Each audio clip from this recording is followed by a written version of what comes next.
નમસ્કાર, આપ જોઈ રહ્યા છો નેશન પ્લસ ન્યૂઝ. હું છું આપની સાથે હેતલ વગર. હોળીનો તહેવાર નજીક આવી રહ્યો છે અને તેની સાથે જ પ્રકૃતિના રંગો પણ જાણે કેસરિયાથી રંગાઈ ઉઠ્યા છે, જેની સાથે જ પંચમહાલ જિલ્લાના હાલોલ તાલુકાના જંગલો તેમજ ખેતરો હાલ કેસરિયાથી એટલે કે કેસુડાથી મોરી ઉઠ્યા છે.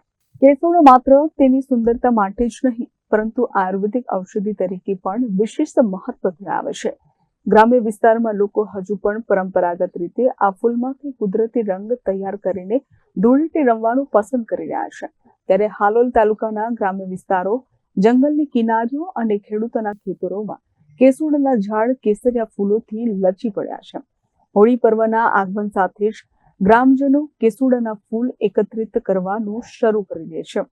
આ ફૂલોને પાણીમાં પલાળીને જે કુદરતી કેસરી રંગ તૈયાર થાય છે તેનાથી ધૂળેટી રમવાની પરંપરા આજે પણ ગ્રામ્ય વિસ્તારોમાં જીવંત છે. કેસુડો માત્ર રંગ માટે જ નહીં પણ આયુર્વેદિક ગુણોથી પણ ભરપૂર માનવામાં આવે છે. સ્થાનિક માન્યતા મુજબ કેસુડાના ફૂલ પલાળેલું પાણી નાના બાળકોને પીવડાવવાથી શરીરને ઠંડક મળે છે અને આગામી ઉનાળાની આખરી ગરમીથી રાહત પણ મળે છે. કુદરતી રંગો અને આ પરંપરાગત ઉજવણીના કારણે હાલોલના ગ્રામ્ય વિસ્તારોમાં હોળી પર્વનો વિશેષ ઉત્સાહ જોવા મળી રહ્યો છે. Kiran Gohil, nation plus news, Panchmahal. સમાચારોના સતત અપડેટ મેળવવા માટે અમારી નેશન પ્લસ ન્યૂઝની યુટ્યુબ ચેનલને સબસ્ક્રાઇબ કરો, બેલ આઇકન દબાવો અને જોડાયેલા રહો ફેસબુક, ઇન્સ્ટાગ્રામ અને ટ્વિટર પર.